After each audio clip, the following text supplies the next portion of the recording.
Goeiedag. Ek lees graag vir ons uit Psalm 68 vers 7. God laat eensames weer in 'n huisgesin woon. Hy lei gevangenes uit na voorspoed. Maar is 'n besonderse beweging in die eerste helfte van Psalm 68. Die Psalm begin met 'n magtige beeld van God wat opstaan en sy vyande voor hom laat vlug.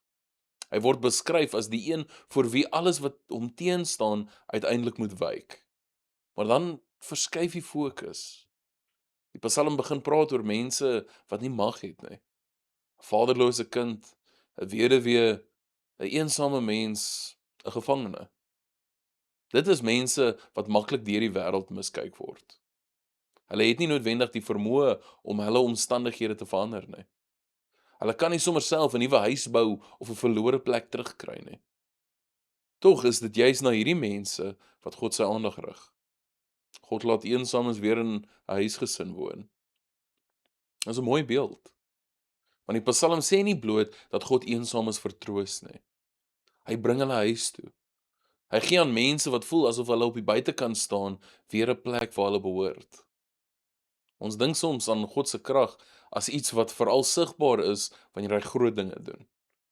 Hierdie Psalm wys dat God se krag ook sigbaar word wanneer hy iemand wat alleen is, weer laat voel dat hulle behoort. Alleenheid is ook nie altyd dieselfde as om fisies alleen te wees nie. Mens kan tussen baie mense staan en steeds voel asof niemand jou werklik ken nie. Jy kan in 'n huis woon en steeds voel asof jy nêrens behoort nie.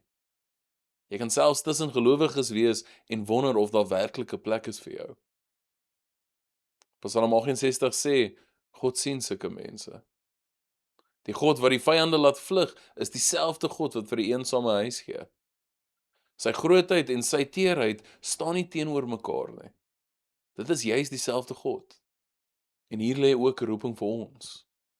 As God die eensames huis toe bring, behoort sy mense nie nuwe mure rondom hulle te bou nie.